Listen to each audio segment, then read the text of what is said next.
তাই তার উপরে হিংস্রতা দেখালাম। অবনীকে ছেড়ে দিয়ে খাট থেকে উঠে এসে বারান্দায় দাঁড়িয়ে আছি, তখনই একটা নাম্বার থেকে ফোন আসলো। স্যার, অবনীর বাবা তো পুরো পাগল পাগল হয়ে গেছে। হ্যাঁ, সেটা তো হওয়ারই। তোমরা তার দিকে নজর রাখো, বাকিটা আমি দেখছি। কথা শেষ করে রুমে এসে দেখি অবনী সেইভাবেই খাটের উপরে পড়ে আছে। শরীরের কাপড় চোপড় ঠিক নেই, তার উপরে ফুপিয়ে ফুপিয়ে কান্না করছে মেয়েটা। এটা দেখে খুব মায়া লেগে গেল। অবনীকে খাট থেকে তুলে নিয়ে ওয়াশরুমে চলে গেলাম। তারপর তাকে গোসল করিয়ে দিয়ে নতুন একটা শাড়ি পরিয়ে দিলাম। সে কিছুই বলছে না, বাকরুদ্ধ হয়ে আছে একরকমে। তারপর তাকে কোলে করে নিয়ে ছাদে চলে গেলাম। ময়না পাখি, আমায় মাফ করে দিও। তুমি যদি আমার কথা শুনতে, তাহলে আজ এত কষ্ট পেতে না। আচ্ছা থাক, যা হয়েছে হয়েছে, এবার সব ভুলে যাও। ছাদের উপরে বসে অনেকটা সময় একা একা বকবক করলাম। অবনী কোনো কথাই বলল না। তারপর তাকে নিয়ে নিচে চলে গেলাম। নিচে গিয়ে শুয়ে পড়লাম অবনীকে নিয়ে। সকালবেলা ঘুম থেকে উঠে দেখি অবনী মাটিতে পড়ে আছে। অবাক হয়ে গেলাম অবনীর এইরূপ আচরণ দেখে। দামি খাট ফেলে রেখে মাটিতে কেন শুতে হবে তার? না, কোনো একটা ঘাপলা আছে। অবনীকে ডাক দিলাম, সে আমার ডাকের কোনো উত্তর দিল না। সেই রকমভাবে মাটিতে পড়ে আছে অবনী বলে ওকে নাড়া দিতে আমার চোখ জোড়া কপালে উঠে গেল। তার নাক মুখ দিয়ে রক্ত বেরোচ্ছে। তার নাকের সামনে হাত দিয়ে দেখলাম শ্বাস নিচ্ছে কিনা, কিন্তু না, কোনো সারা শব্দ নেই। তার মানে কি অবনী সত্যি আমায় ছেড়ে চলে গেল? এত কিছু হয়তো অবনী সহ্য করতে পারেনি, তাই সে সুইসাইড করেছে। অবনীকে জড়িয়ে ধরে সজোরে এক চিৎকার করে উঠলাম, এই মেয়ে মারা গেলে আমার দুনিয়াদারি সমস্ত কিছু শেষ। তখনই ঘুমটা ভেঙে গেল। আশেপাশে ভালো করে তাকিয়ে পরিস্থিতি বোঝার ট্রাই করলাম। সব কিছু তো ঠিকঠাকই আছে। তার মানে কি এতটা সময় আমি স্বপ্ন দেখলাম? পাশ থেকে অবনী আমার দিকে চোখ পাকিয়ে তাকিয়ে আছে। অবনী, তুমি ঠিক আছো তো? ঠিক আছে কিনা জানি না, তবে জীবিত আছি। অবনী, কী সব বলছো তুমি উল্টাপাল্টা? যা বলেছি ঠিকই বলেছি। গতকাল রাতেই তো আমায় মেরে ফেলেছেন। হায়নার মতন যখন আমার শরীরটাকে নিজের আয়ত্তে নিয়েছেন, তখনই তো আমার মৃত্যু হয়েছে। শুধু দেহটা দুনিয়ায় লটকে আছে, চাপ নেই। দেহটাও কিছুদিনের মধ্যে 3.5 হাত মাটির নিচে গুছে যাবে। অবনীর মুখে এমন ধারা কথা শুনে বুকের ভিতরে কেমন যেন ধুপধুপানি শুরু হয়ে গেল। জানি না কি আছে এই মেয়ের মাঝে। উদ্দেশ্য ছিল একরকম, কিন্তু আমি নিজের উদ্দেশ্য ছেড়ে মেয়েটার প্রতি দুর্বল হয়ে গেলাম এক রাতের মধ্যেই। মেয়েটা আমার মন কেড়ে নিয়েছে। না, ওর কিছু হতে দেওয়া যাবে না। সে রাজত্ব করবে আমার মনের সিংহাসনে। অবনী, অলক্ষণে কথা বলো না প্লিজ। মেয়েটাই যে আমি, অলক্ষণ। অবনী, তুমি মোটেও অলক্ষণে না, আর তোমার কিছু হতে দিব না আমি। এটা বলে অবনীকে নিজের বুকে টেনে নিলাম। একদম পাজা খোলা করে মেয়েটাকে জড়িয়ে ধরেছি। জড়িয়ে ধরে তার ঠোঁটে কপালে থুত নিতে পাগলের মতন চুমু খেতে আরম্ভ করলাম। সে চুপচাপ আমার বুকে পড়ে আছে। মনে হয় যেন তার মধ্যে কোনো মোহই নাই। সে যেন নিরামিষ প্রকৃতির একটা মানুষ। তৎক্ষণাৎ মনে পড়ল তার উপরে জোর খাটাচ্ছি আমি। আপনাকে একটা কথা জিজ্ঞেস করব? হ্যাঁ, করো। আপনার শরীরের ঘ্রাণ আমার খুব পরিচিত। কেন জানি মনে হয় আপনি আবার খুব কাছের কেউ। আর তাছাড়া আপনি আমার নামও জানেন। হয়তোবা তোমার কাছের কেউ, আর তোমায় উঠিয়ে নিয়ে এসেছি। তোমার নামটা আমি জানবো না, এমনটা কি করে হয়? লোকটার কথা শুনে নিজের উপরে ঘৃণা হচ্ছে। লোকটা আমার শরীরে জোর খাটিয়েছে। সেই শরীরটাই যেন অপবিত্র মনে হচ্ছে এখন নিজের কাছে। কি হলো, কথা বলছো না যে? আপনার মতন নর পশুর সাথে কি কথা বলবো?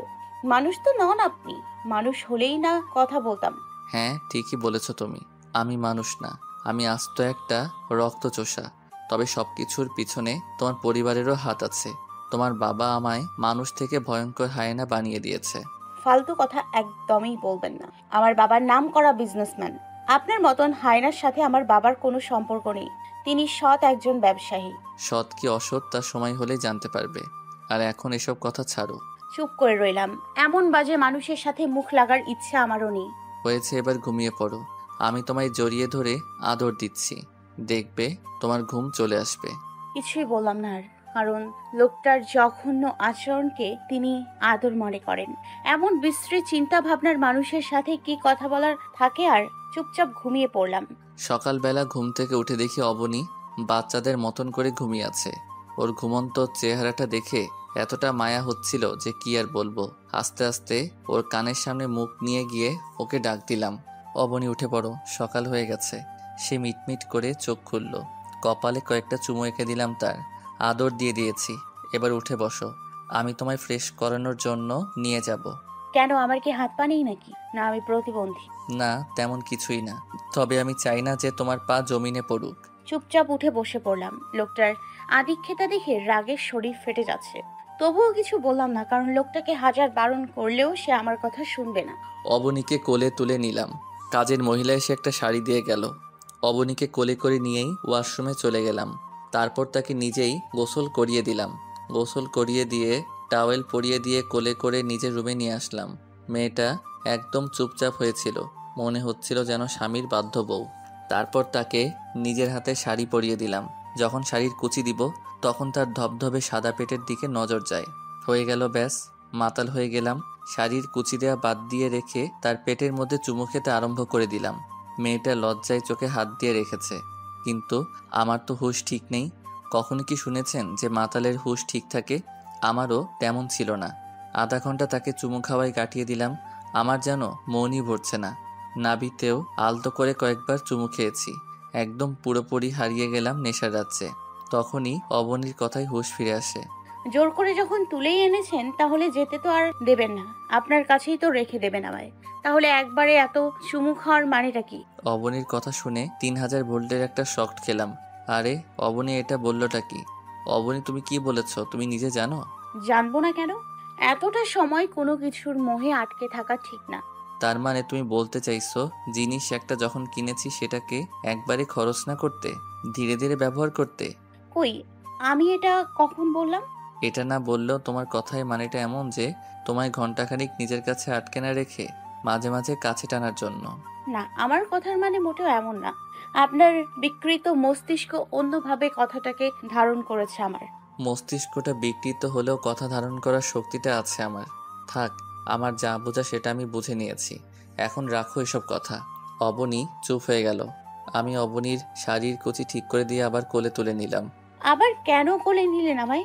নাস্তা খাওয়ানোর জন্য। কাজের মহিলা আপা নিচে নাস্তা লাগিয়েছে তাই কোলে নিয়েছি তোমায়। আমি তো নিজেই হেঁটে যেতে পারবো। সেটার আর দরকার নেই। নিজে নিজে যেতে গিয়ে সিঁড়ি থেকে পড়ে গেলে ক্ষতিটা আমারই হবে। খাটাস লোকটার কথা শুনে নিজের অজান্তেই হেসে দিলাম। লোকটার এমন ধারা আচরণ দেখে মনে হলো সে যদি আমায় এভাবে জোর করে তুলে না এনে সবার সম্মতি নিয়ে আমায় বিয়ে করে নিজের বউ বানাতো, তাহলে হয়তো দুনিয়ার মধ্যে সবচাইতে রোমান্টিক বরটা আমার হতো। অবনীকে কোলে করে নিচে নিয়ে এলাম। তারপর তাকে নিজের হাতে খাইয়ে দিলাম। তাকে খাইয়ে দিয়ে নিজেও খেয়ে নিলাম। খাওয়া দাওয়ার পালা শেষ করে, অবনী বাসায় যদি তোমার বোরিং লাগে তাহলে তুমি আমার সাথে অফিসে যেতে পারো। আর না হয় যদি বলো জঙ্গলে সফর করবে তাহলে সেটাও করতে পারো। অফিসে নিয়ে চলেন আপনার সাথে। যাক, এই একটা সুযোগ পালিয়ে যাওয়ার। অফিস থেকে বের হয়ে সোজা বাসায় চলে যাব। ওকে, ঠিক আছে, আমি রেডি হয়ে আসছি, তুমি এখানে বসো। আমি জানি অবনী অফিসে যাওয়ার অপশন কেন বেছে নিয়েছে। সে হয়তো ভিতরে ভিতরে কোনো প্ল্যান সাজিয়েছে। তবে সে এটা জানি না যে আমি আকাশ মাহমুদ কোনো কাঁচা কাজ করি না। সে হাজার চালাকি করেও আমার সাথে পেরে উঠতে পারবে না। রেডি হয়ে এসে অবনীকে সাথে করে নিয়ে অফিসের উদ্দেশ্যে রওনা হলাম। বেশ কিছুক্ষণ পর অফিসে পৌঁছে গেলাম। অফিসে পৌঁছে আমি আমার কাজে মন দিয়েছি। অবনী আমার কেবিনে লক্ষ্মী মেয়ের মতন বসে আছে। মেয়েটার হয়তো বসে বসে বোরিং লাগছে অনেক। আমি না হয় আমার কাজ করছি দেখে বোরিং লাগছে না, কিন্তু মেয়েটার তো কোনো কাজ নেই। একটা মানুষ আর কতটা সময় বসে থাকতে পারে? অবনী তুমি গিয়ে ঘুরে ঘুরে পুরো অফিসটা দেখো। এই সুযোগটার অপেক্ষায় তো ছিলাম এতটা সময়। এবার সোজা পালিয়ে যাব। খাটাসটার কেবিন থেকে বেরিয়ে ফাঁক খুঁজছিলাম কখন সুযোগ পাবো। এদিকে সেদিকে তাকিয়ে ভালো করে সবকিছু নিজের আয়ত্তে করে নিলাম। সবাই কাজে বিজি হয়ে পড়েছে। এই সুযোগ, এবার আমি পালিয়ে যাব। সোজা অফিসের গেট দিয়ে বের হয়ে গেলাম। অফিসের বাইরে বের হয়ে পা রাখতেই এক ঝাঁক সিকিউরিটি আমার পথ আটকালো। ম্যাম কোথায় যাচ্ছেন?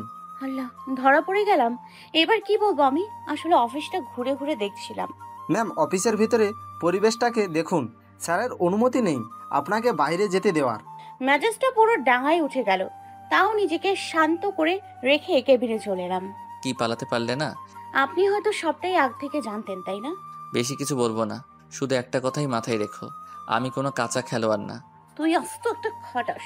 মনে মনে আমাকে গালি দিয়ে লাভ নেই। চুপচাপ এই চেয়ারটাতে বসে পড়ো, আর কিছুক্ষণের মধ্যে বাসায় চলে যাব আমরা। চেয়ারটাতে বসে আছি, আল্লাহ না জানি বাসায় গেলে লোকটা আমার সাথে কি রূপ আচরণ করে। কিছু সময়ের মধ্যে কাজ শেষ করে বাসার উদ্দেশ্যে রওনা হলাম। রাস্তার ধারের দেওয়ালগুলোতে অবনীর ছবি টাঙানো। অবনী দেখো তোমার ছবি, এটা বলতে অবনী হাসতে হাসতে আরম্ভ করে। তোর নজরে কি শুধু পোস্টার পড়েছে? ভালো করে সামনে তাকিয়ে দেখ। অবনীর মা। অবনীর কথা মতন সামনে তাকিয়ে দেখি রোডের মাঝখানে সেনাবাহিনী, পুলিশ, সাথে অবনীর বাবা মিলে সব কয়টা গাড়ির তল্লাশি চালাচ্ছে। এটা দেখে মাথা পুরোপুরি কাজ করা বন্ধ করে দিয়েছে। অবনী চুপচাপ থাকো একদম, এক ফোঁটাও আওয়াজ করবে না। এদিকটা আমি সামনে নিব। এই শয়তানের বাচ্চা, তুই আর কতটা সামলাবি? হ্যাঁ, সবকিছুই তো আমি বিগড়ে দিয়েছি।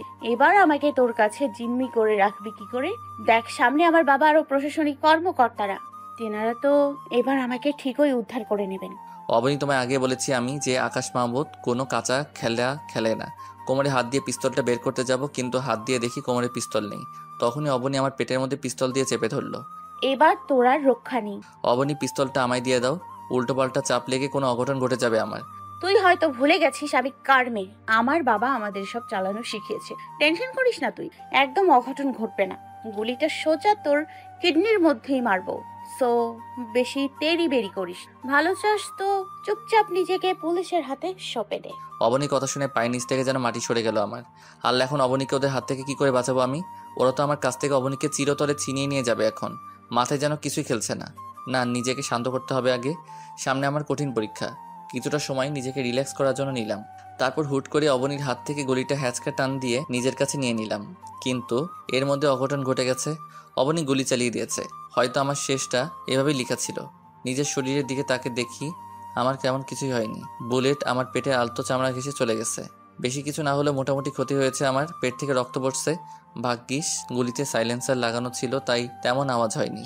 অবনী আমার সাথে ধস্তাধস্তি শুরু করে দিল গুলিটা নেওয়ার জন্য। না, এবার অতিরিক্ত হয়ে গেছে। মেয়েটাকে আটকানো দরকার। অবনী গলায় হাত দিয়ে ওর শ্বাসনালীতে আঙুল মেরে দিলাম। সাথে সাথে সে বেহুশ হয়ে গেল। স্যার, আপনি ঠিক আছেন তো? হ্যাঁ, আমি ঠিক আছি। আমাকে নিয়ে তোদের চিন্তা করতে হবে না। তোরা তাড়াতাড়ি তোর ম্যামকে সামলা। আমি যেখানে যাই না কেন আমার সাথে গার্ড থাকে। ওরা অবনীকে পিছনের সিট দিয়ে শুয়ে দিল। ঠিক তখনই সেনাবাহিনী একজন আমার গাড়ি আটকায়। এই যে মিস্টার, গাড়ি থেকে নামেন। আমি ক্ষমতাটাকে ঢেকে ফেললাম সাথে সাথে। তাড়াতাড়ি নামেন গাড়ি থেকে, গাড়ি তল্লাশি করব। Okay sir, 1 minute. পকেট থেকে আমার একটা কার্ড বের করে সেনাবাহিনীর হাতে দিলাম। আরে আপনি বিজনেসম্যান আকাশ সাহেব না? হ্যাঁ। স্যার দুঃখিত, আপনি চলে যেতে পারেন। সেনাবাহিনী আমায় ছেড়ে দিল। কারণ নাম আমিও কম কামাই করিনি। আকাশ মাহমুদকে মোটামুটি অনেক মানুষই চিনে। আর অবনীর বাবাও হয়তো আমার দিকে খেয়াল করেনি। অন্য গাড়ি তল্লাশিতে বিজি ছিল। ড্রাইভার গাড়ি ড্রাইভ করছে। এদিকে আমার পেটের মধ্যে পেইন শুরু হয়ে গেল। মনে হচ্ছে যেন রুহুটা বের হয়ে যাবে। ড্রাইভার তাড়াতাড়ি গাড়ি ড্রাইভ করে বাসায় নিয়ে আসলো। এই অবস্থাতে অবনীকে গাড়ি থেকে নামিয়ে কোলে তুলে নিলাম। তারপর নিজের রুমে এনে শুয়ে দিয়েছি। এই যে শোনো, তোমরা ম্যামের পাহারায় থাকো। তার জ্ঞান ফিরে আসলে আমায় খবর দিও তোমরা। লালু আমার পার্সোনাল ডক্টরকে ফোন করে আসতে বলে দিয়েছে। লালু আমার পার্সোনাল বডিগার্ডের নাম। একটু পর ডক্টর বাসায় চলে আসলো। আরে আকাশ ভাই, কি করে হলো এটা? ডক্টর সাহেব, কি যে বলবো আপনাকে, আসলে পথের মধ্যে একটা ঝামেলা হয়ে গিয়েছিল, যার দরুন চোট পেয়েছি। আকাশ ভাই, আপনিও না একটু সাবধানে থাকবেন তো নাকি? এভাবে চলতে থাকলে তো আপনার অবস্থার 12টা বেজে যাবে। আজ পর্যন্ত এমন কোনো পেশেন্ট আমি দেখিনি আপনার মতন, যে মাসে কম করে হলেও 3 থেকে 4 বার আমার সাথে সাক্ষাৎ করে। কি করবে ডাক্তার সাহেব, খোদা যে আপনার সাথে বারবার দেখা হবে সেটা লিখে রেখেছেন। ভাই যাই হোক না কেন, এবার একটু ভালো করে নিজের কেয়ার করবেন। আমি ক্ষত জায়গায় ওয়াশ করে দিয়েছি। আর এই যে কিছু মেডিসিনের নাম লিখে দিলাম, সেটা কন্টিনিউস করবেন। আচ্ছা ডক্টর সাহেব। এবার তাহলে আমি চললাম। ডক্টর সাহেব চলে গেলেন। পেইন করছে জায়গাটা প্রচণ্ড রকমের। তবে এটা ভেবে শান্তি লাগছে যে অবনীকে আমার কাছ থেকে কেউ কেড়ে নিয়ে যেতে পারিনি। কিন্তু অবনী আজ আমায় মৃত্যুর চৌকাঠ পর্যন্ত পৌঁছে দিয়েছিল। ভাগ্যিস উপরওয়ালা আমায় রক্ষা করেছে। আমি একটা জিনিস এইভাবে পাই না যে দুনিয়ায় যে যাকে বেশি ভালোবাসে সে ততটাই বেশি অবহেলা পায়। স্বার্থপরের দুনিয়া, এই দুনিয়ায় আসলেই ভালো মনের কোনো দাম নেই। এসব নিয়ে ভাবছিলাম, তখনই গার্ড এসে খবর দিল, ওকে আমি আসছি। অবনীর কাছে চলে গেলাম। সে বিছানায় শুয়ে শুয়ে দেওয়ালের চারপাশ ঘুরে ঘুরে তাকাচ্ছে। আরে অবনী, এভাবে খুঁটিয়ে খুঁটিয়ে দেখে কোনো ফায়দা নাই। এটা আমার বাড়ির 4 দেওয়াল। তোমার বাড়ির 4 দেওয়ালে তোমায় যেতে দেইনি। কি করে তুই আমার সেনাবাহিনীর চোখ ফাঁকি দিয়ে এখানে নিয়ে আসলি? আগেই বলেছি অবনী, আমি কোনো কাঁচা খেলোয়াড় না। তুই আসলেই সন্ত্রাস। অবনী, মুখের ভাষা ঠিক করো, না হয় চিরতরে বাবা মায়ের মুখ আর দেখতে পাবে না। ভালো রূপটাই সবসময় দেখার চেষ্টা করিও, না হয়তো বাপ বেটি কাউকেই ছাড়বো না। 3.5 হাত মাটি খুঁড়ে সেখানে বাপ বেটি দুজনকে কবর দিয়ে আসবো। মানুষটার কথা শুনে চুপসে গেলাম। কারণ যেই মানুষটা আমায় কিডন্যাপ করার মতন জঘন্য কাজ করতে পারে, সে যে আমার মেরে ফেলবে না তার কোনো নিশ্চয়তা নেই। সারাটা দিন পেটের ব্যথা নিয়ে কাটিয়ে দিলাম। রাতের বেলায় নিজের রুমে চলে গেলাম। গিয়ে দেখি অবনী বিছানায় শুয়ে আছে। আমিও অবনীর পাশে শুয়ে গেলাম। বিছানায় শুয়ে ওকে টান দিয়ে নিজের কাছে নিয়ে এসেছি। তখনই সে আমায় ধাক্কা দিয়ে নিজের কাছ থেকে সরিয়ে দিল। সাথে সাথে পেটের ব্যথাটা আরও দ্বিগুণ হয়ে গেল। পেটের দিকে খেয়াল করে দেখি পেট থেকে চুয়ে চুয়ে রক্ত পড়ছে। অবনী আমায় ধাক্কা দেওয়ার সময় ওর হাতটা আমার পেটে গিয়ে লাগে, যার ফলে ক্ষতটা থেকে রক্ত পড়া আরম্ভ করেছে। পেটের ব্যথা নিয়ে অবনীর দিকে অসহায় চোখে তাকিয়ে আছি। সেও আমার দিকে তাকিয়ে আছে। হয়তো কিছুটা আন্দাজ করতে পেরেছে সে। সরি, আমি আসলে ইচ্ছে করে এমনটা করিনি। ইচ্ছাই হোক বা অনিচ্ছাই হোক, আঘাত তো করেছো তুমি। এবার তো শান্তি হয়েছে তোমার। আমায় কষ্ট দিয়ে যখন তোমার শান্তি লাগে তবে তুমি তাই করো, সমস্যা নেই। কিন্তু এবার তো কাছে আসো। মানুষটার কাছে এগিয়ে গেলাম। সে আমায় দুহাত দিয়ে নিজের বাহুর মধ্যে আগলে নিল। মানুষটার পেট থেকে রক্ত পড়ছে, তাও সে আমায় নিজের কাছে আগলে ধরে রেখেছে। মানুষটার জন্য খুব খারাপ লাগছে। চাইলে সে আমায় কষে দুটো থাপ্পড় লাগিয়ে দিতে পারত, কিন্তু সে তা করেনি। উল্টো আমায় ভালোবেসে নিজের কাছে টেনে নিয়েছে। মানুষটার এইরূপ আচরণ দেখে নিজেকে যেন পাষাণ মনে হচ্ছে। সত্যি, মানুষটা হয়তো মন খুলে ভালোবাসতে জানে। অবনীকে জড়িয়ে ধরে ওর কপালে ঠোঁটে পাগলের মতন চুমু খেতে আরম্ভ করলাম। সে আমায় 2 হাত দিয়ে জড়িয়ে ধরে রেখেছে।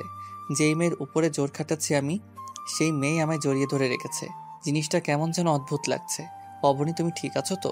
একটু আগে তো জড়িয়ে ধরতে সময় বাধা দিলে, কিন্তু এখন তোমায় চুমু খাচ্ছি, তাও কিছু বলছো না যে? সেটা অন্য কারণে দিয়েছি, কিন্তু এখন আর দিব না। আপনার যত ইচ্ছে হয় আপনি আমায় চুমু খান, আমি কিছু বলবো না। অদ্ভুত লাগছিল এতটা সময়, কিন্তু এখন যেন বড়সড় একটা শক খেলাম। মেয়েটা আমায় নিচ থেকে চুমু খেতে বলছে। এ তো মেঘনা চাইতেই বৃষ্টি। দূর, যা হবে হোক। মেয়েটা নিজেই আজ সুযোগ দিয়েছে। আজ তো মন ভরে ওকে আদর করব।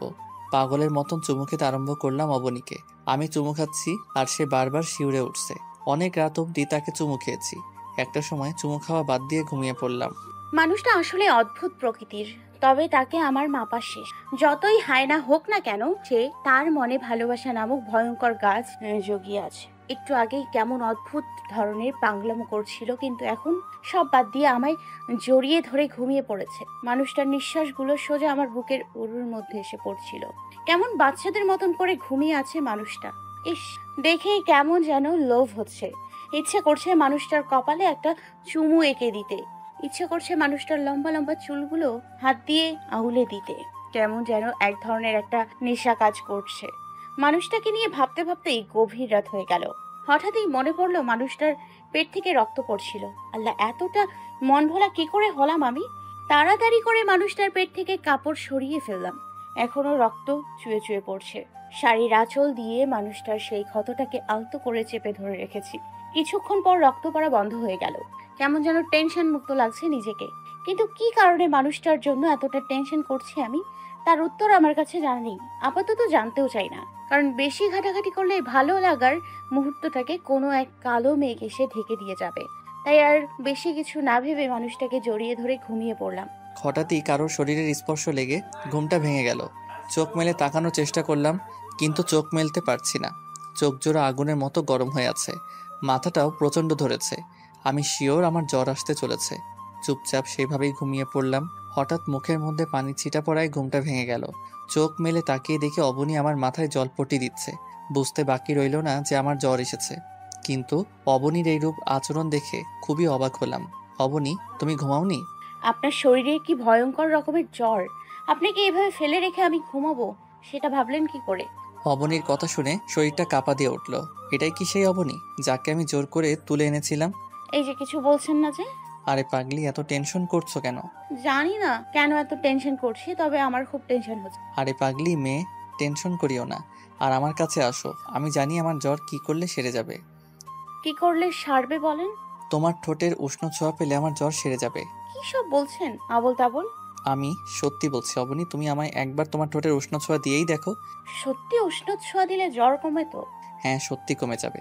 আচ্ছা, আমি দিচ্ছি। মানুষটা আমার কাছে কি আবদার করেছে তা আমার নিজের খেয়ালেও নেই, তবে তৎক্ষণাৎ মাথায় এটাই কাজ করছিল যে মানুষটার সুস্থতা খুব প্রয়োজন।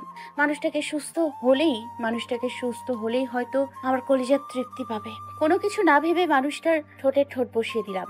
অগ্নির শিখার মতন গরম হয়ে আছে ঠোঁট জোড়া। মনে হয় যেন আগুনের দলা গালে দিয়ে রেখেছি। তবে তৎক্ষণাৎ কেন জানি আগুনের দলাটাই খুব প্রিয় হয়ে উঠেছে আমার।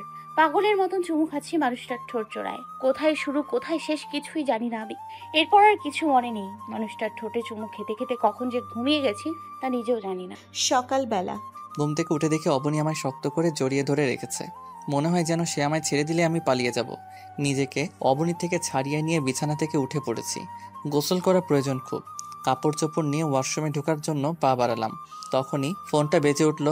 গিয়ে ফোনটা রিসিভ করলাম। ফোনটা রিসিভ করতে অপর পাশ থেকে কান্নার আওয়াজ কানে ভেসে আসলো। কিরে, কি হয়েছে? কান্না করছিস কেন? আমার কথার প্রত্যুত্তরে অপর পাশ থেকে যা বলল তা শুনে সেই জায়গার মধ্যে থ হয়ে দাঁড়িয়ে গেলাম।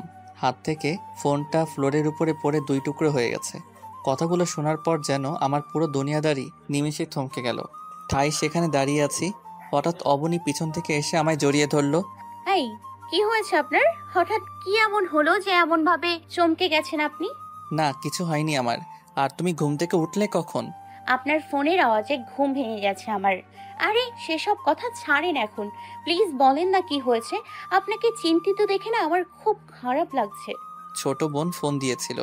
মা হারানোর পর যে মানুষটিকে মা বলে ডেকেছি তিনি নাকি গুরুতর অসুস্থ। আগে অসুস্থ ছিল, কিন্তু আজ ভোর 5টায় নাকি অনেক বেশি অসুস্থ হয়ে পড়ে। নিঃশ্বাসও নিতে পারছেন না নাকি তিনি ঠিক মতন। ডক্টররা মাস্ক লাগিয়ে রেখেছে মুখে। মানুষটার কথা শুনে খুব খারাপ লাগছে। যেই মানুষটাকে গতকালও আমি দেখতে পারতাম না, আজ তার কষ্টে আমার কষ্ট হচ্ছে। বিষয়টা কেমন অদ্ভুত না? হ্যাঁ, অবশ্যই অদ্ভুত। মানুষটা আমায় কি জাদু করেছে তা উপরওয়ালাই ভালো জানেন। আচ্ছা, তাহলে এখন কি করবেন? হসপিটালে যাব। কিন্তু আপনার শরীরও তো বেশি একটা ভালো না। সমস্যাই নেই, তুমি তো আছো আমার কেয়ার করার জন্য। কিন্তু ছোট বোন মিলি সবকিছু একা সামলাতে পারবে না। আম্মুর আমাকে প্রয়োজন। হ্যাঁ, ঠিক বলেছেন। আচ্ছা অবনী, তুমি কি কি নিবে তা নিয়ে নাও। আমি রেডি হচ্ছি, পরে দুজন রওনা দিব। আচ্ছা। অবনীকে সাথে নিয়ে সোজা হসপিটালে চলে আসলাম। আম্মুর এখন অবস্থা খারাপ। ডক্টররা মুখে মাস্ক লাগিয়ে রেখেছে। নিজের কাছেই যেন নিজেকে অপরাধী মনে হচ্ছে। আমি যদি আজ বাসায় থাকতাম তাহলে আম্মুর আর এই অবস্থা হতো না। আজ 3 দিন হসপিটালে, কোথায় খাওয়া দাওয়া, কোথায় কি, কোনো কিছুরই ঠিক ঠিকানা নাই। অবনীও খুব টেনশন করছে আম্মুকে নিয়ে, সেটা তার ফেস দেখে বুঝতে বাকি রইল না। শুধু তাই নয়, মেয়েটা আমাকে নিয়ে খুব টেনশনে ছিল। না, মেয়েটাকে বাসায় পাঠিয়ে দেই, এখানে থাকলে আরও টেনশন করবে মেয়েটা। অবনী, তুমি বাসায় চলে যাও। পাগলের মতন কথা বলবেন না একদম। আমি বাসায় চলে যাব মানে? তাহলে আপনার কেয়ার কে করবে শুনি? আপনিও যে অসুস্থ সেই জিনিসটা কি আপনার মনে আছে? আসলে সত্যিই তো, সবকিছুর ভিড়ে নিজের অসুস্থতার কথাই ভুলে গেছি। তবে অবাক করা বিষয় হলো অবনীর এইরূপ পরিবর্তন। অবনীকে কাছে টেনে নিলাম, তারপর ওকে জড়িয়ে ধরে, অবনী তুমি সত্যি আমার লক্ষ্মী বউ। তোমার মতন মানুষকে নিজের লাইফে এনে আমার জীবন সার্থক। অনেক কয়টা চুমু এঁকে দিলাম অবনীর কপালে। ইস, কি বলে লোকটা! লজ্জায় মানুষটার বুকে মুখ লুকালাম। মানুষটার প্রতি কিভাবে দুর্বল হয়ে গেছি তা নিজেরও অজানা। আমার সমস্ত দুনিয়াদারি কেমন যেন ওনার মধ্যেই সীমাবদ্ধ হয়ে গেল। মানুষটা আমার মনকে কিভাবে পরিবর্তন করে দিয়েছে তা আল্লাহ ভালো জানেন। তবে খুবই অবাক লাগছে একটা জিনিস ভেবে নিজের কাছে। হসপিটালে আসার পর পদে পদে আমি পালিয়ে যাওয়ার সুযোগ পেয়েছি, কিন্তু তারপরেও আমি পালিয়ে না গিয়ে রয়ে গেলাম কেন? লাইফের মোড় কোন দিকে পাল্টি খেতে চলেছে কিছুই না বুঝে আসছে না।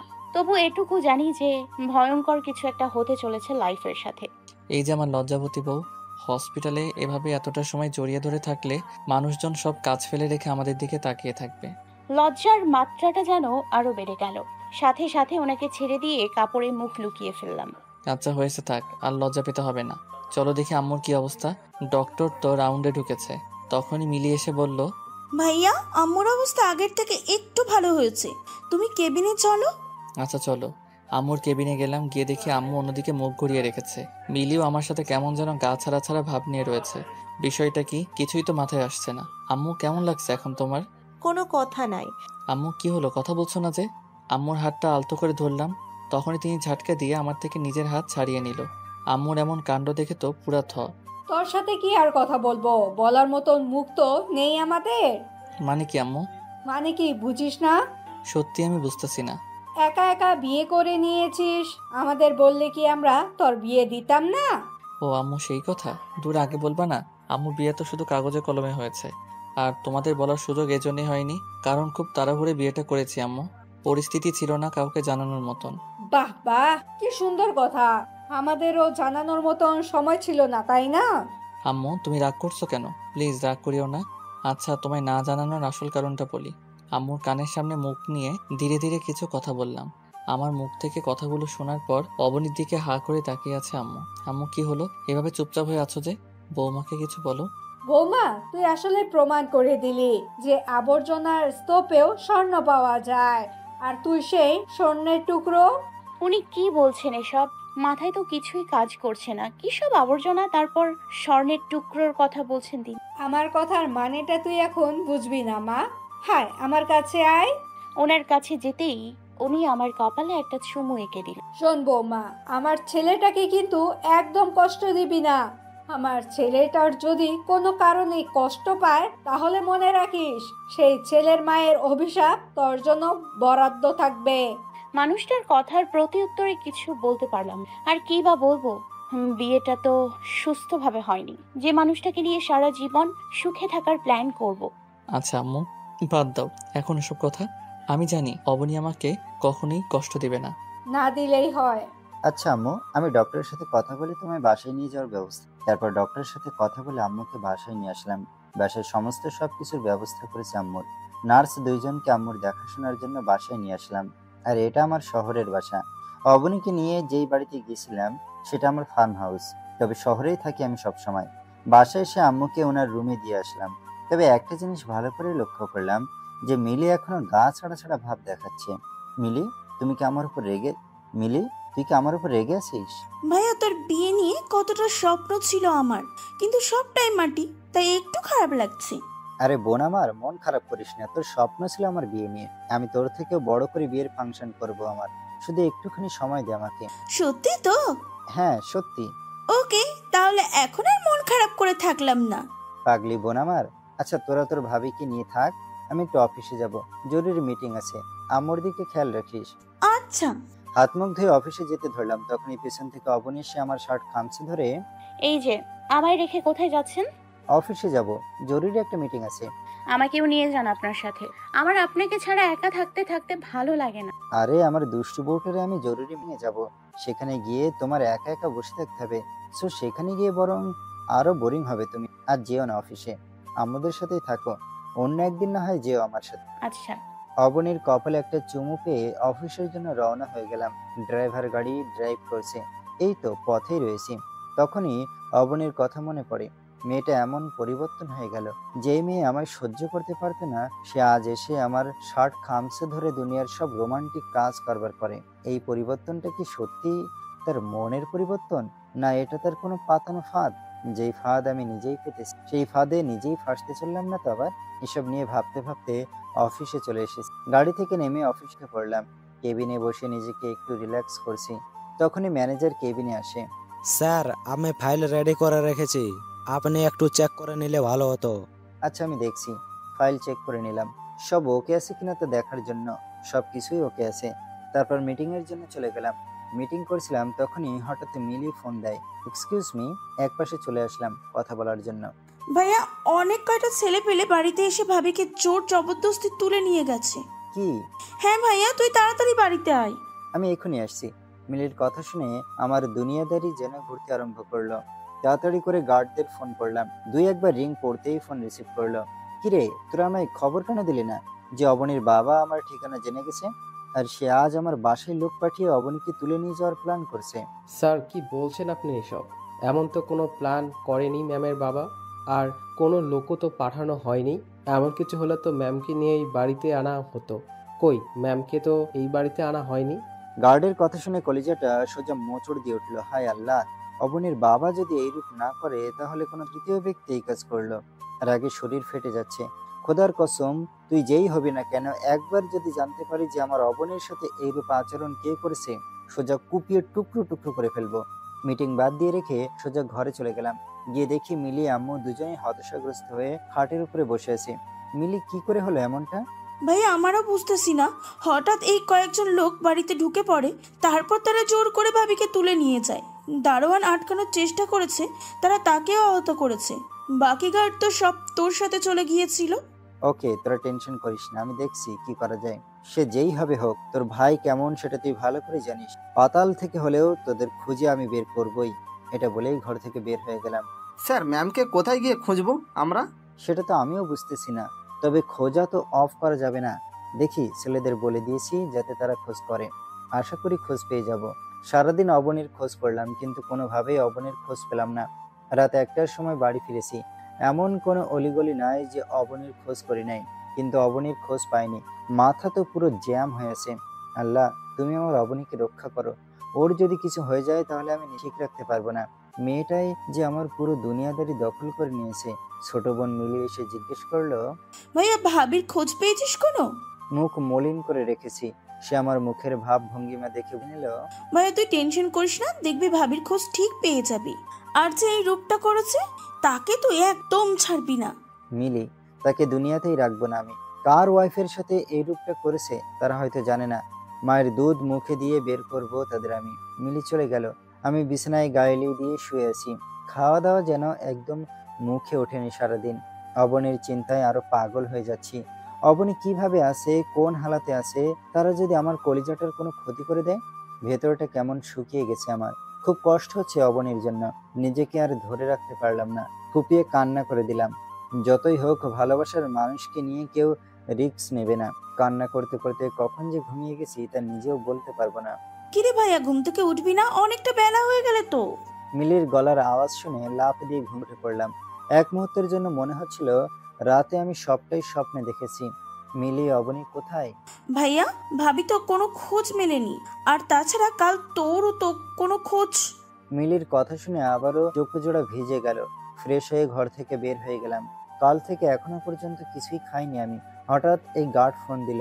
স্যার, ম্যামের কোনো খোঁজ পেয়েছেন? না। কিন্তু স্যার, ম্যামের বাবাও তো এইরূপ কোনো কাজ করেননি। হয়তো এখানে কোনো তৃতীয় ব্যক্তি আছে। হ্যাঁ, সেটা আমারও মনে হচ্ছে। তবে স্যার, টেনশন করবেন না, ম্যামের খোঁজ ঠিক পেয়ে যাবেন। তবে আপনাকে একটা ইনফরমেশন দিতে পারি, জানি না সেটা কোনো কাজে আসবে কিনা, তাও বলি। রাজ নামের এক ছেলে ম্যামের পিছনে অনেক দিন ধরে ঘুরঘুর করছিল। ম্যামের বাবার কাছেও বিয়ের প্রস্তাব পাঠিয়েছে, কিন্তু তিনি না করে দেন। সেই ছেলে কিছু করেনি তো? জানি না, তবে হয়তোবা সেই করেছে এই কাজ। আচ্ছা, তার কোনো ইনফরমেশন আছে কি? হ্যাঁ স্যার, তার ঠিকানা আমি জানি। আপনাকে সেটা আমি মেইল করে দিচ্ছি। আচ্ছা, একটু পর গার্ড ঠিকানা মেইল করে দিল। আমি আমার লোকজন নিয়ে সোজা সেখানে চলে গেলাম, কিন্তু সেখানে গিয়ে কাউকেই পেলাম না। দরজায় তালা লাগিয়ে রেখেছে। মনটা পুরো খারাপ হয়ে গেল। শেষ একটা আশ্বাস পেয়েছিলাম, সেটাতেও এসে হতাশ হলাম। বাড়ি ফিরে চলে আসলাম হতাশা নিয়ে। হঠাৎ এই একটা অপরিচিত নাম্বার থেকে ফোন আসলো। ফোনটা রিসিভ করতেই, দেখ আকাশ, তোর সাথে আমার কোনো কিছুই নেই। অবনীকে আমার অনেক আগে থেকেই ভালো লাগতো, কিন্তু হুট করে তাকে বিয়ে করে বসলি, তাই আজকে জোর করে এভাবে তুলে আনতে হলো। অবনীর নাম শুনেই ভেতরটা মোচড় দিয়ে উঠল। কে তুই? আর আমার অবনী কোথায়? আমি যেই হই না কেন, তা দিয়ে তোর কাজ নেই। আর অবনী আমার কাছে ভালোই আছে। দেখ, মাঝে তুই হুট করে অবনীর জীবনে চলে এসেছি, না হয় তখনই আমি বিয়ে করতাম। সো ভালোই ভালোই বলছি যে অবনীর জীবন থেকে সরে যা, না হয়তো কিন্তু অবনীর লাশ দেখতে পাবি। কুত্তার বাচ্চা, আমার অবনীর যদি কিছু হয় তাহলে তোর জীবনের ইতিটা আমিই টেনে দেব। তুই যেখানে থাকিস না কেন, খুঁজে বের করে তোর শরীরটা জীবিত অবস্থায় মাটির নিচে পুঁতে দেব। আরে যা, যা পারিস কর গিয়ে। কই, আজ তো আমায় খোঁজ করতে আমার বাসায় গিয়েছিলি, কিন্তু আমার খোঁজ তো পেলি না। হ্যাঁ, পাইনি, কিন্তু তোর খোঁজ ঠিকই বের করে ফেলবো।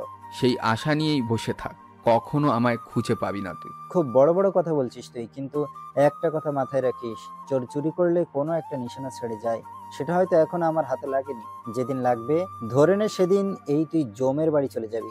আরে যা পারিস কর গিয়ে, এখন রাখলাম। বলেই ফোন কেটে দিল। কে হতে পারে এই ছেলে? শান্ত মাথায় ভাবতে লাগলাম। একটু আগে যার সাথে কথা বলেছি তার কথাগুলো পুনরায় ভাবতে লাগলাম। হঠাৎ এই মাথার টনক নড়ে উঠলো।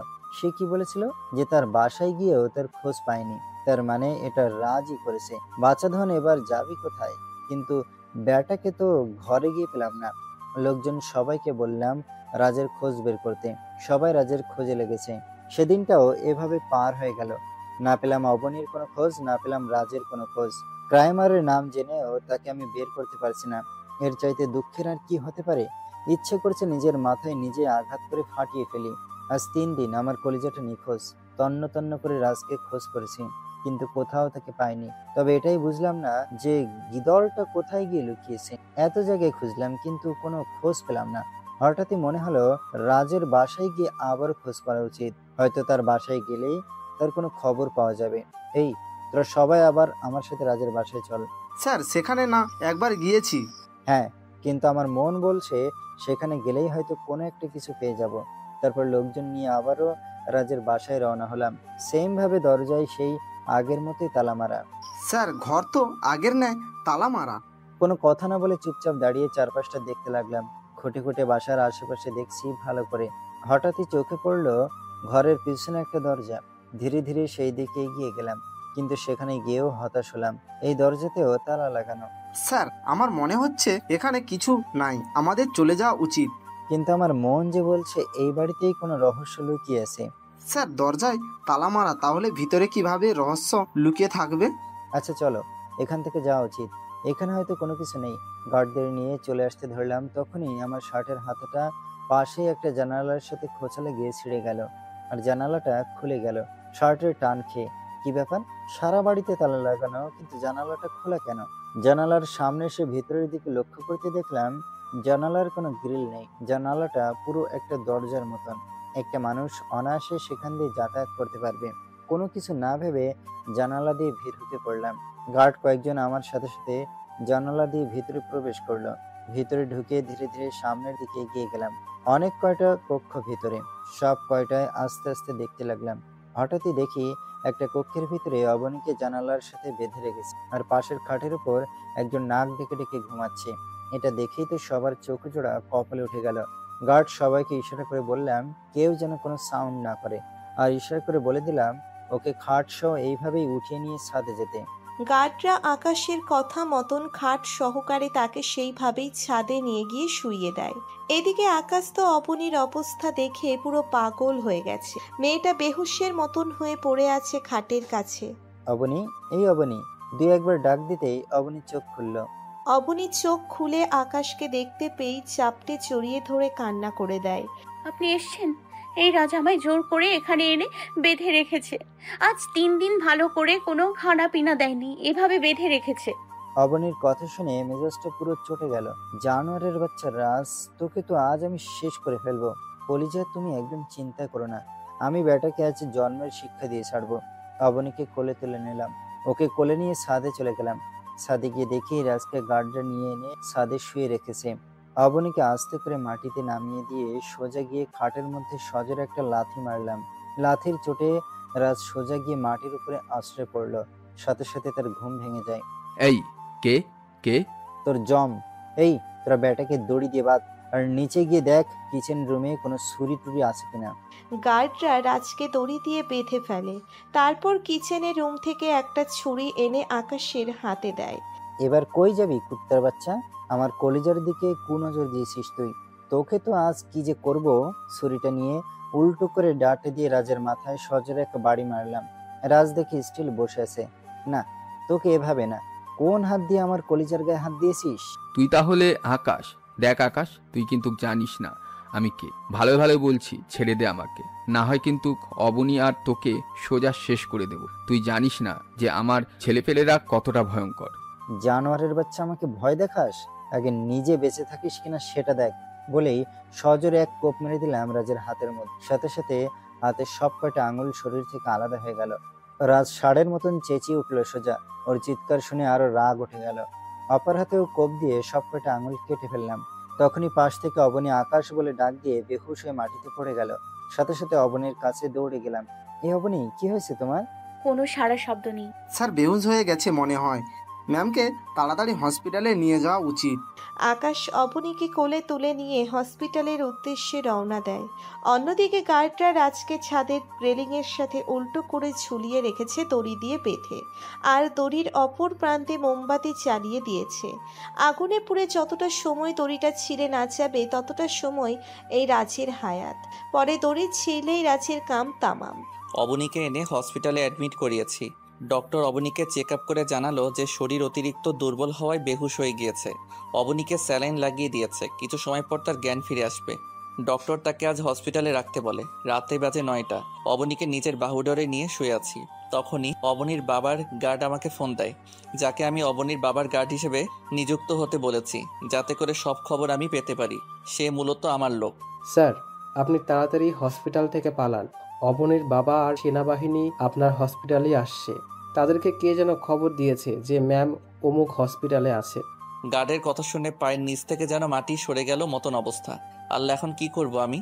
অবনী যে আমার বুকে জড়িয়ে ধরে ঘুমিয়েছে, কিন্তু সেনাবাহিনী যদি একবার এসে পড়ে তাহলে তারা আমার কাছ থেকে অবনীকে চিরতরে ছিনিয়ে নিয়ে চলে যাবে। মাথায় যেন কিছুই কাজ করছে না। একে তো মেয়েটা অসুস্থ, তার উপরে একটু ঘুমিয়েছে। এখন যদি তার ঘুমের ব্যাঘাত ঘটে তাহলে মেয়েটা আরও দুর্বল হয়ে পড়বে। তার প্রচুর রেস্টের প্রয়োজন। কিন্তু অন্যদিকে যে অবনীর বাবাও আসছে, না যাই হবে হোক অবনীকে নিয়ে হসপিটাল থেকে আগে সরে যাওয়া উচিত। অবনীকে আলতোভাবে কোলে উঠিয়ে নিলাম। পরে হসপিটালের অন্য গেট দিয়ে অবনীকে নিয়ে বের হয়ে আসলাম। ড্রাইভারকে বলেছি তাড়াতাড়ি গাড়ি ড্রাইভ করতে। ড্রাইভার গাড়ি ড্রাইভ করছে, এদিকে অবনী আমার বুকের মধ্যে জড়িয়ে ধরে এখনও ঘুমিয়ে আছে। মেয়েটাকে যতটুকু পারি আগলে রেখেছি। ওর ঘুমন্ত চেহারাটা কি যে মারাত্মক! আল্লাহ, অপলক দৃষ্টিতে তাকিয়ে আছে অবনীর দিকে। স্যার, বাসার সামনে এসে পড়েছি। ড্রাইভারের কথাই হুঁশ ফিরে আসলো। অবনীকে গাড়ি থেকে নামিয়ে বাসায় নিয়ে গেলাম। মিলি আর আম্মু তো পুরো হতাশ হয়ে আছে। আমাকে দেখতে পেয়ে মিলি দৌড়ে আসে। ভাইয়া, ভাবি কেমন আছে? জানি না রে আমি, কারণ ভালো করে ট্রিটমেন্ট করাতে পারিনি ওর। এর আগেই প্রবলেম চলে আসে। আর এখন জোরে কথা বলিস না, ও ঘুমোচ্ছে। আচ্ছা। অবনীকে নিয়ে গিয়ে খাটের উপরে শুইয়ে দিলাম। তাকে শুইয়ে দিয়ে আসতে ধরলাম। তখনই অবনী চেঁচিয়ে উঠল, এই আপনি কোথাও যাবেন না, আপনি আমার কাছেই থাকবেন, আপনাকে জড়িয়ে ধরে আমি ঘুমাবো। আল্লাহ, অবনীর ঘুম ভেঙেছে কখন? অবনী, তোমার ঘুম ভেঙেছে কখন? কোনো সারা শব্দ নেই। ভালো করে লক্ষ্য করে দেখলাম অবনী ঘুমের ঘরে চেঁচিয়েছে। না, ওকে ছেড়ে ওঠা যাবে না এখন। আর তাছাড়া সে আমায় হাত দিয়ে জড়িয়ে ধরে রেখেছে। অবনীর এমন কাণ্ড দেখে নিজের কাছে অবাক লাগে। করতে চেয়েছিলাম কি আর হলোটা কি? অবনী যেন আমার পৃথিবীর সর্বপ্রথম দুর্বলতা হয়ে দাঁড়িয়েছে। মেয়েটার প্রতি অতিরিক্ত মায়া জমে গেছে। অবনীর থুতনিতে কপালে অনেক কয়টা চুমু এঁকে দিলাম। অবনীকে জড়িয়ে ধরে শুয়ে আছি। হঠাৎই মনে হলো অবনীর শরীরের অবস্থা ভালো না। সাথে সাথে অবনীকে নিজের থেকে ছাড়িয়ে নিয়ে উঠে গেলাম। সে টেরই পেল না। তারপর ডক্টর সাহেবকে ফোন করে অবনীর শরীরের কন্ডিশন বললাম। আচ্ছা, আমি কিছু মেডিসিন আর একটা ফর্মুলা বলে দিচ্ছি। মেডিসিনগুলো সময় মতো পেশেন্টকে দিবেন আর নিয়মগুলো ফলো করবেন। আচ্ছা ডক্টর সাহেব। তারপর ফোন রেখে দিলাম। ডক্টর সাহেব বলেছে অবনীকে ফুল বেড রেস্টে দিতে আর ভিটামিন জাতীয় খাবার খাওয়ানোর জন্য বলেছেন। ডক্টরের কথা মতন সমস্ত কিছু ফ্লো করলাম। রাতে অবনীকে ঘুম থেকে তুলে দুধ খাইয়ে দিলাম। পরে আমি কিছু হালকা খাবার খেয়ে ওকে নিয়ে শুয়ে পড়লাম। পরের দিন সকালবেলায় অবনীর আগে ঘুম ভেঙে যায়। সে ঘুম থেকে উঠে দেখে মানুষটা তাকে নিজের বুকের মধ্যে নিয়ে রেখেছে। ঘুম থেকে উঠে নিজেকে মানুষটার বুকের মধ্যে দেখতে পেয়ে কি যে খুশি লাগছে তা বলে বোঝাতে পারবো না। মানুষটার প্রতি এতটা দুর্বল কিভাবে হয়ে গেলাম তা ভেবেই পাই না। যে মানুষটা আমায় খারাপ পন্থায় নিজের কাছে জিম্মি করে রেখেছে, আমি সেই মানুষটাকে এতটা ভালোবেসে বসলাম কি করে? নিজের প্রশ্নের উত্তর নিজের কাছেই নেই। তবে এটুকু জানি, যে মানুষটাকে আমি জীবনের শেষ নিঃশ্বাস পর্যন্ত চোখের সামনে দেখতে চাই, মরে গেলেও যেন মানুষটার বুকে মাথা রেখে আমি মরতে পারি। মানুষটাকে আবার জড়িয়ে ধরে শুয়ে পড়লাম। অন্যদিকে আকাশের ঘুম ভাঙে সকাল 10টার দিকে। সে ঘুম থেকে উঠে দেখে অবনী এখনো তার বুকে শুয়ে আছে। অবনীর শরীর নিয়ে খুব চিন্তা হচ্ছে। সকাল বাজে 10টা, সে এখনো আমায় জড়িয়ে ধরে শুয়ে আছে। না, মেয়েটাকে ডেকে ওঠানো দরকার। সকালবেলায় ওর ওষুধ আছে। অবনী, এই অবনী, উঠে পড়ো ঘুম থেকে। আমি তো অনেক আগেই উঠে পড়েছি। অবনীর কথা শুনে তাজ্জব বনে গেলাম পুরা। তো তুমি আমাকে ডাকলে না কেন? ইস, কেন ডাকতে যাব আপনাকে? কত সুন্দর করে ঘুমিয়েছিলেন। আপনার ঘুমন্ত চেহারা দেখে খুব লোভ হচ্ছিল, তাই আপনাকে আবার জড়িয়ে ধরে শুয়ে পড়েছি। আরে আমার লক্ষ্মী বউটারে, দেখে একটু আদর করে দেই। অবনীকে টান দিয়ে আরো কাছে নিয়ে আসলাম। তারপর ওর সমস্ত মুখমণ্ডলে চুমু খেয়েছি। সে তো লজ্জায় শেষ। এই যে আমার খুব শরম করে, এভাবে কেউ চুমু খায়? হ্যাঁ, লজ্জা পাওয়ার জায়গায় তো চুমু খাইনি। তোমার শরীর ভালো না তাই ঠোঁটে চুমু দেইনি, না হয়তো ঠোঁটে চুমু দিতাম। আর ঠোঁটে চুমু দিলে তোমার লজ্জা কোথায় গিয়ে ঠেকতো কে জানে। আপনি না খুব শয়তান। শয়তান ছিলাম না, তোমার কারণে হয়ে গেছি। আচ্ছা এবার উঠে পড়ো ঘুম থেকে। তোমায় খাবার খাইয়ে দিয়ে আমার অফিসে যেতে হবে। গত কয়েকদিন অফিসে ঠিকঠাক মতন যাইনি, সবকিছু লাটে উঠে আছে কাজকর্ম। তারপর অবনীকে ফ্রেশ করে দিয়ে খাইয়ে দিয়ে অফিসে চলে আসলাম। আজ সব গার্ড বাসায় রেখে এসেছি অবনীর পাহারায়। 2-1জনকে শুধু সাথে করে নিয়ে এসেছি। অফিসে এসে অনেক কয়দিনের জমানো কাজ হাতে দিলাম। বসে বসে কাজ করছি আর একটু পরপর ফোন করে অবনীর খোঁজ নিচ্ছি। দুপুরের দিকে কাজকর্ম সব গুছিয়ে রওনা দিলাম বাসার দিকে। হঠাৎ দেখি রাস্তার মাঝে অবনীর বাবা আরও অনেক লোকজন মিলে আমার পথ আটকায়। এই যে মিস্টার, গাড়ি থেকে নামেন, স্যার আপনার সাথে কথা বলবেন। অবনীর বাবার চেলা এসে আমায় গাড়ি থেকে নামতে বলছে। কত বড় বুকের পাটা আমার পথ আটকায়। এই যে মিস্টার, আপনার স্যারকে গিয়ে বলেন কোনো কিছু বলার থাকলে আমার সামনে এসে বলতে। আমি গাড়ি থেকে নামবো না। আমার কথা শুনে অবনীর বাবার কর্মরত চেলা চলে গেল। স্যার, বেটা তো দাপট দেখাচ্ছে। বেটা বলছে সে নামতে পারবে না। আপনাকে গিয়ে কথা বলতে। কি? সে আমায় তার কাছে যেতে বলে? একে তো অপরাধ করেছে, দ্বিতীয়ত আবার বড় গলায় কথাও বলছে। ওয়েট, ওকে দেখাচ্ছি মজা। অবনীর বাবা তেড়ে পুড়ে আকাশের সামনে আসে। এই যে মিস্টার, আমার মেয়ে কোথায়? আপনার মেয়ে কোথায় সেটা আমি কি করে বলবো? ন্যাকামো বাদ দাও। গতকাল হসপিটালের ফুটেজ আমি দেখছি। তুমি আমার মেয়েকে কোলে করে নিয়ে হসপিটাল থেকে বের হয়েছো। ফালতু কথা বলে নিজের সময় নষ্ট করিয়েন না। আমি আমার বউকে নিয়ে হসপিটাল থেকে বের হয়েছি, সো রাস্তা ছাড়ুন, বাড়ি যাব। বউ ঘরে অপেক্ষা করছে। এই বেটা, তুই আমার মুখের উপরে কথা বলিস? হ্যাঁ, তুই জানিস আমি কে? আমি এই শহরের নামি দামি বিজনেসম্যান আনিসুজ্জামান। সে আপনি যেই হবেন হন, তা দিয়ে আমার কোনো কাজ নেই। আপনি শহরের নামকরা বিজনেসম্যান হতে পারেন, কিন্তু মাথায় রাখবেন আপনার দাপট সবার উপরে চলবে না। আমিও শহরের নামকরা বিজনেসম্যান। আকাশ মাহমুদের নাম তো শুনেছেন হয়তো, সো নিজের অবস্থান নিয়ে বড়াই করিয়েন না। তুই অনেকবার বেড়েছিস। তুই জানিস না আমি তোর সাথে কি করতে পারি। আমি ভিডিও ফুটেজ সেনাবাহিনীর হাতে তুলে দিলে তারা তোর পিঠের চামড়া তুলে ফেলবে। আরে জানতো, যাকে দেখানোর দেখান। আকাশ মাহমুদ এসবে ভয় পায় না, আর দোষ ছাড়া সেনাবাহিনী কারোর কোনো ক্ষতি করে না। আমিও কোনো দোষ করিনি। আমি আমার স্ত্রীকে কোলে তুলে নিয়ে এনেছি, অন্যায়ের কিছুই করিনি। সো যা পারেন গিয়ে করেন। এই ড্রাইভার গাড়ি স্টার্ট করো। ড্রাইভার আমার কথা মতন গাড়ি স্টার্ট করলো। বাড়াবাড়ির ফলটা কিন্তু ভালো হবে না। আর আমার মেয়েকে তুই কতদিন নিজের কাছে রাখতে পারিস সেটাই আমি দেখব। ওকে দেখা যাবে। আর হিসাব নিকাশের খাতা আমারটাও অনেক বড়। যেদিন আমি খাতা খুলে হিসাব নিকাশ করতে বসবো, সেদিন সব কয়টাকে 3.5 হাত মাটির নিচে পৌঁছে দিব।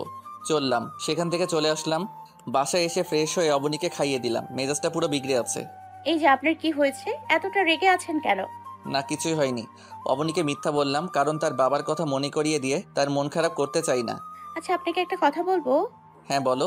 আমার না বাবা মায়ের কথা খুব মনে পড়ছে। আমাকে কি একটু তাদের সাথে দেখা করতে দেবেন? অবনীর কথা শুনে ভিতরটা কেমন জানি করে উঠলো। চুপ করে আছি। কি বলবো অবনীকে তা খুঁজে পাচ্ছি না। কিছু বলছেন না যে? দেখা করতে পারো, কিন্তু তোমার বাবা যে তোমাকে আমার কাছ থেকে ছিনিয়ে নিয়ে যাবে। আমার বাবা মা কিছুই করতে পারবে না। আর আপনার ভরসা আছে তো আমার উপরে? ভরসা না, শুধু মনে প্রাণে বিশ্বাস করি তোমায়। তাহলে ধরে নিন আমায় আপনার থেকে কেউ আলাদা করতে পারবে না।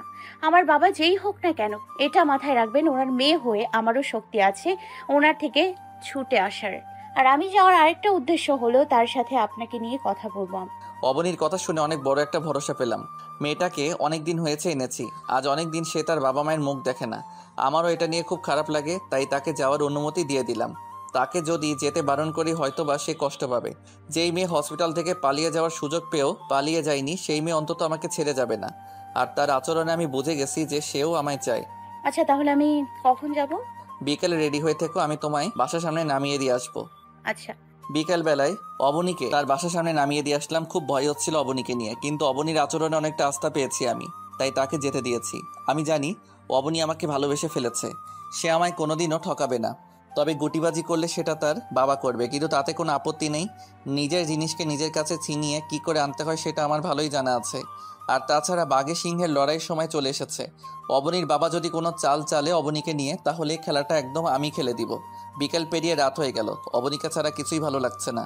রাতের বেলায় অবনীকে ফোন দিলাম, সে ফোন রিসিভ করলো না। হয়তো ঘুমিয়ে পড়েছে বা ফোন কাছে নেই। আমিও ঘুমিয়ে পড়লাম। পরের দিন সকালবেলায় ঘুম থেকে উঠে রেডি হয়ে অফিসে চলে গেলাম। অফিসে একদমই মন বসছে না।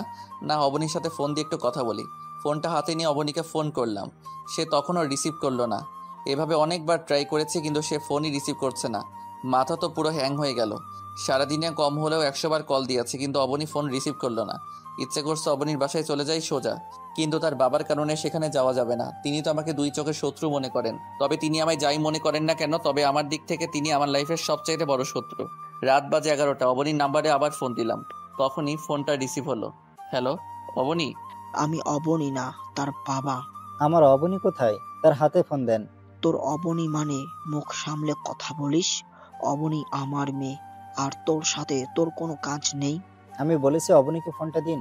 এই বেটা, গালিবাজি কম কর। একে তো আজ সকালে বড় গলায় কথা বলে আমার রগ চটে দিয়েছিস, আবার এখনো আমার সাথে বড় গলায় কথা বলছিস।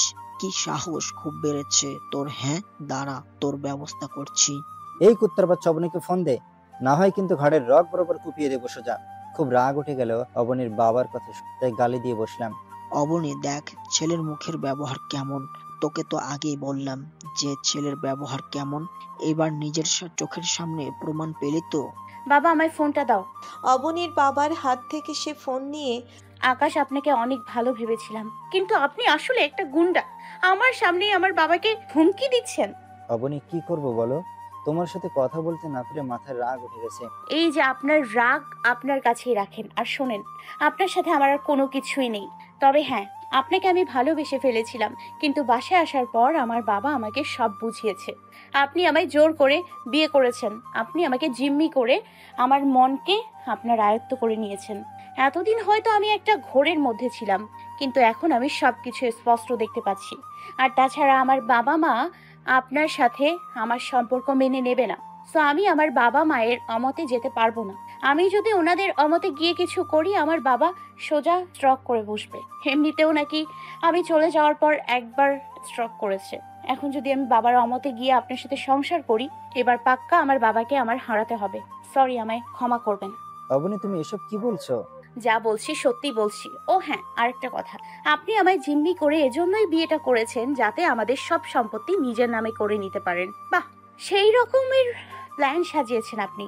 আর যদি বাবা আমায় আপনার প্ল্যানের বিষয়ে না বলতো, তাহলে তো কোনো দিনই জানতে পারতাম না যে আপনি কত বড় হায়না। ছি, আমার ভাবতেই লজ্জা লাগছে যে কিনা আমি আপনার মতন একটা লোভী মানুষকে ভালোবেসেছিলাম।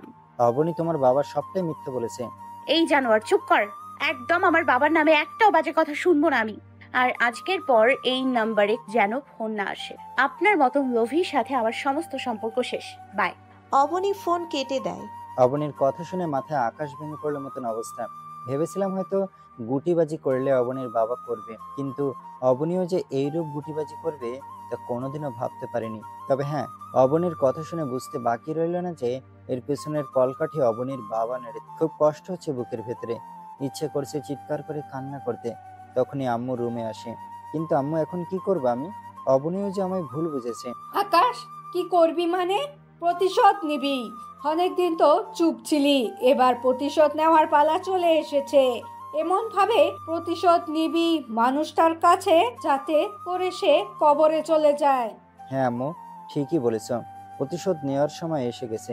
আনিসুজ্জামান, তুই খালি ওয়েট কর। তোর রক্ত দিয়ে হোলি খেলার সময় এসে গেছে। তোর জীবনের শেষটা আমার হাতেই হবে। হাতের কড় গুনে গুনে নিঃশ্বাস নে। আর হয়তো কিছু সময়ের অতিথি তুই দুনিয়ার। এরপর তোর খেল খতম। তুই আমার হাতে গুটিবাজি করেছিস তো, এবার দেখবি আসল গুটিবাজি কাকে বলে। সেদিনই বুঝতে পারবি অপকর্মের ফল কতটা ভয়ঙ্কর হয়। সময়ের অপেক্ষায় বসে আছি আর ভাবছি কিভাবে অবনীকে তার বাবার কাছ থেকে আমার কাছে নিয়ে আসবো। কিন্তু কোনো কিছুই যেন মাথায় খেলছে না, কারণ অবনীর বাসায় অনেক কড়া সিকিউরিটি। তাদের মধ্যে দিয়ে গিয়ে অবনীকে তুলে আনা যাবে না। তবে চাইলে লোকজন দিয়ে সেটা আমি করতে পারি, কিন্তু অতিরিক্ত হাঙ্গামা আমি করব না, কারণ এতে দুই পক্ষেরই হেনস্থা হবে। তাই ঠান্ডা মাথায় একটা প্ল্যান বানালাম। আমার লোক যে আছে অবনীর বাবার বডিগার্ড, তাকে ফোন দিলাম। তার নাম রফিক। স্যার বলেন। রফিক, আমি কি বলি সেটা মন দিয়ে শোনো। অবনীকে যেদিন ওর বাবা কলেজে পাঠাবে সেদিন তুমি আমায় ইনফর্ম করবে। আচ্ছা স্যার। আরো কি কি করতে হবে সবকিছু রফিককে শিখিয়ে দিলাম। আজ 1 সপ্তাহ ধরে সুযোগের অপেক্ষা করছি, কারণ আমি অবনীর বাসায় কোনো হাঙ্গামা করতে চাই না। 10 দিনের মাথায় রফিক আমাকে ফোন দিল। স্যার, ম্যামকে কলেজে পাঠিয়ে আজকে। ওকে, বাকিটা আমি দেখছি। তা ঠিক আছে, কিন্তু স্যার ম্যামের সাথে অনেক কয়টা বডিগার্ড নিযুক্ত করে দিয়েছে ম্যামের বাবা। রফিক, তুমি সেটা নিয়ে টেনশন করো না। তুমি এটা খুব ভালো করেই জানো যে আমি কত বড় খেলোয়াড়। জি স্যার। ওকে, তাহলে এখন রাখছি। আর তোমায় কি বলেছি সেটা মাথায় রেখো। তারপর ফোন রেখে দিলাম। পরে আমিও আমার সমস্ত গার্ডদের নিয়ে কলেজে চলে গেলাম। অবনীকে আজ তুলে নিয়ে আসবো। দেখি ওকে আমার থেকে এবার কি আলাদা করে। কলেজে পৌঁছে অবনীকে তুলে আনতে যাব, তখনই তার বাবার চেলাপোলা আমায় আটকায়। আমি আমার বডিগার্ডদের আগেই বলে দিই যাতে করে সবাই কোমরের মধ্যে নিয়ে যায়। আর কলেজে গিয়ে যেন সবাই আড়াল হয়ে অবনীর বাবার লোকেরকে টার্গেটে নিয়ে। এই বেটা, আমরা থাকতে তুই ম্যামের দিকে চোখ তুলেও তাকাতে পারবি না। শোন, বাহাদুরি কমিয়ে কর আর তোরা রাস্তা মাপ। অবনীর সাথে আমার কথা আছে। এই অবনী, তুমি চলো আমার সাথে, তোমায় আমি নিয়ে যেতে এসেছি। এই ছোট লোক, তুই আবার আমার সামনে এসেছিস? তোকে না একবার বলেছি যে তোর সাথে আমার কিছুই নেই। সো সোজা রাস্তা মাপ। অবনী, আমায় জোর করতে বাধ্য করিও না। এই তুই কি বললি? আমরা থাকতে তুই ম্যামের উপর জোর খাটাবি? এটা বলেই গার্ডরা আকাশকে ধাক্কা দিয়ে মাটিতে ফেলে দেয়। মেজাজ তো পুরো বিগড়ে গেল। তাও কিছু বললাম না। শান্তভাবে মাটি থেকে উঠে দাঁড়ালাম। দেখো, বেশি বাড়াবাড়ি করিস না। আমার আর অবনীর মাঝে কেউ আসতে যাবি তো সোজা মরবি। এই তুই আমাদের মারবি? হ্যাঁ, দেখেছিস আমরা কয়টা গার্ড এখানে মজুদ আছি, আর তুই একা কি মারবি তুই আমাদের? তোরা অনেক কয়টা গার্ড একত্রে দেখে খুব গুলি ফুটেছে মুখে, তাই না? একবার আশেপাশে চোখ পাকিয়ে দেখতো, কিছু দেখতে পাস কিনা। অবনীর গার্ডরা আশেপাশে তাকিয়ে দেখে ওদের সব কয়টা গার্ড নিশানায় দাঁড়িয়ে আছে। কিরে, কিছু দেখতে পেলি? গার্ডরা সবাই চুপসে যায়। কই গেল তোদের মুখের সাউন্ড? এবার দেখা বড় গলা। আগেই বলেছিলাম যে বাড়াবাড়ি করিস না। এখন যদি তোদের গার্ড সব কয়টার মাথার খুলি উড়িয়ে ফেলি, তাহলে কি আসবে তোদের বাঁচাতে? স্যার, আমাদের ভুল হয়ে গেছে, আমাদের মাফ করে দেন। মাপ টাপ কোনো কিছু নাই, এক সাইডে গিয়ে দাঁড়া আর আমাকে আমার কাজ করতে দে। গার্ড সব আমার কথায় এক সাইড হয়ে গেল আর আমি অবনীকে জোর করে কোলে তুলে নিলাম। অবনী কোল থেকে নামার জন্য খুব জোর পিড়াপিড়ি করছে, কিন্তু আমি তাকে 2 হাত দিয়ে খুব শক্ত করে ধরে আছি। সে হাজার চাইলেও আমার কোল থেকে নামতে পারবে না। শোন, আমার বউকে আমি নিয়ে গেলাম, তোর স্যারকে বলিস তার যদি হিম্মত থাকে তাহলে আমার থেকে আমার বউকে আলাদা করতে। তারপর সেখান থেকে চলে আসলাম। অবনীকে কোলে করে নিয়ে এনে গাড়িতে বসিয়েছি। ড্রাইভারকে বললাম গাড়ি ড্রাইভ করতে। তুই আসলে একটা জানোয়ার। তোর মতন মানুষকে কিভাবে যে আমি ভালোবেসে ফেলেছিলাম তা আল্লাহই ভালো জানেন। নিজের ভালোবাসাকে নিজের করে পাওয়ার জন্য আমি এর থেকেও নিচে নামতে পারি। এই জানোয়ার, তোর ওই বাজে মুখে ভালোবাসার নাম নিবি না। তোর মনে ভালোবাসা বলতে কিছুই নেই। তোর ভেতরে আছে শুধু লোভ। আমায় নিজের করে কিভাবে আমার বাবার সম্পত্তি হাতাবি, সেই সব কিছুই তোর মাথায় ঘুরঘুর করে। অবনী, না জেনে কোনো কথা বলা ঠিক না। এই জানোয়ার, কি জানি না আমি? হ্যাঁ, আমি সবটাই জানি। তুই আমায় জোর করে এজন্যই বিয়ে করেছিস যাতে আমার বাবার সব সম্পত্তি নিজের করে নিতে পারিস। অবনী, ভেবে চিন্তে কথা বলো। আমার ভিতরে কোনো লোভ নেই। আচ্ছা যাও, এক মুহূর্তের জন্য ধরে নিলাম যে আমি তোমার বাবার সম্পত্তির জন্য তোমায় জিম্মি করেছি, কিন্তু তুমি এটা বলতে পারবে যে যতদিন তুমি আমার সাথে ছিলে সেই সময় ভালোবাসার কোনো কমতি তুমি আমার মাঝে রেখেছো? বা কখনো আমার আচরণে এটা মনে হয়েছিল যে আমি তোমার সাথে ধোঁকাবাজি করছি? না, তা মনে হয়নি। তবে পরে বাবার কথা শুনে আমি সবটা ভেবে দেখেছি যে তুই বাবার সম্পত্তির জন্য আমায় জিম্মি করেছিস, আমায় ভালোবেসেছিস। অবনী, এই চিনলে আমাকে? এই একদম ন্যাকামো করবি না। তুই একটা জানোয়ার। তুই আমার সাথে ছলনা করেছিস। তুই যদি সত্যি আমার সাথে ছলনা না করতি তাহলে তোর হাত কোনো দিনও আমি ছাড়তাম না, কারণ তোর ছলনাগুলো আমার কাছে দুনিয়ার শ্রেষ্ঠ ভালোবাসা মনে হয়েছিল। তবে সম্পূর্ণটাই মিথ্যা। সবকিছুই এখন আমার চোখের সামনে ক্লিয়ার। অবনী, তোমায় আর আমার কিছু বলার নেই, তবে অতি শীঘ্রই হয়তো সবটা তুমি জানতে পারবে। তখন তুমি হয়তো বুঝবে যে কে ভুল কে সঠিক। তবে মাথায় রেখো, এখনের বলা কথাগুলো মনের ভেতরে ছুরির মতন আঘাত করেছে। আরে যা যা, আমার আর কিছুই দেখার বাকি নেই। অবনীকে আর কিছুই বললাম না, ওকে নিয়ে সোজা বাসায় এসে পড়লাম। তখনই একটা অপরিচিত নাম্বার থেকে ফোন আসে। হ্যালো বলতেই অপর পাশ থেকে অবনীর বাবা চেঁচিয়ে ওঠে, তার বাচ্চা, আমার মেয়েকে তুই আবার উঠিয়ে নিয়ে গিয়েছিস। তুই খালি তৈরি থাক, তোর কি হাল করি তুই খালি এবার দেখিবি। সেনাবাহিনী নিয়ে আমি তোর বাসায় আসছি, তোর পাপের নাম সহ ভুলিয়ে দিব তোকে। ওকে আয়, আমি তৈরি আছি। আর শোন, বাপের নাম আমার না, তোর নিজেরটা ভুলে যাবি। এটা বলতে না বলতে এই ফোনটা কেটে দিল। ঘন্টাখানিক পর আমার বাসায় কয়েকটা সেনাবাহিনী গাড়ি আসে, সাথে অবনীর বাবাও। স্যার, এই জানোয়ারটার আমার সম্পদ হাতানোর জন্য আমার মেয়েকে জোর করে তুলে এনেছে। আকাশ সাহেব, উনি যা বলেছেন তা কি ঠিক? পাশে অবনী ছিল, সে দৌড়ে তার বাবার কাছে চলে যায়। না স্যার, আমি আমার বউকে তুলে এনেছি। এই যে কাগজপত্র, বিয়ের কাগজ সেনাবাহিনীর অফিসারের হাতে দিলাম। স্যার, আপনারা কেউ ওর কথায় বিশ্বাস করবেন না। এই ছেলে আমার মেয়েকে জোর করে তুলে এনে বিয়ে করেছে যাতে করে আমার সমস্ত সম্পত্তি নিজের নামে করতে পারে। আনিসুজ্জামান সাহেব মুখে লাগাম দেন। আমি শুরু হয়ে গেলে না আপনার জীবনের রশি কেটে যাবে। স্যার, দেখছেন কেমন বেয়াদবের মতন আচরণ করছে আপনাদের সামনে। আকাশ সাহেব, আপনি নিজেকে নির্দোষ প্রমাণ করেন, না হয় আমরা আপনাকে গ্রেফতার করব। ওকে স্যার, করছি, একটু সময় দিন। আনিসুজ্জামান সাহেব, এটা মাথায় রাখা উচিত ছিল আপনার যে গর্ত খুঁড়তে গেলে মাঝে মাঝে কেঁচোর জায়গায় সাপও বেরিয়ে আসে। এই ছেলে, তুই কি বলতে চাস? হ্যাঁ, তুই সাপ? আমি শুধু সাপ না, তোর জীবনের কাল আমি। মনে পড়ে রাহেলার কথা? আকাশের মুখে রাহেলার কথা শুনে অবনীর বাবা থতমত খেয়ে যায়। এই কে তুই, আর কোন রাহেলা? কোন রাহেলা তোর মনে পড়ছে না? ওকে, আমি মনে করিয়ে দিই, আমি তোর ছোট বোন রাহিলার গর্ভের সন্তান, যাকে তুই লোক সমাজের সামনে দুশ্চরিত্র বলে খেতাব দিয়ে মানুষের হাতে সঁপে দিয়ে মেরে ফেলেছিলি। মনে পড়ছে কিছু? এই ছেলে, কি সব আবোল তাবোল বলছিস তুই? আমি কোনো রাহিলাকে চিনি না। ওকে, আমি আরও মনে করিয়ে দিচ্ছি। স্যার, আমার মা ছিল এই লোভী লোকটার ছোট বোন। আমার বাবা ছিল একসময় এই শহরের নামকরা বিজনেসম্যান, যার নাম ছিল আরিফ, যাকে রাতের বেলা মানুষ দিয়ে খুন করানো হয়। সেনাবাহিনীর অফিসার আকাশের মুখে বিজনেসম্যান আরিফ সাহেবের কথা শুনে অবাক হয়ে যায়। তুমি সেই আরিফ সাহেবের ছেলে?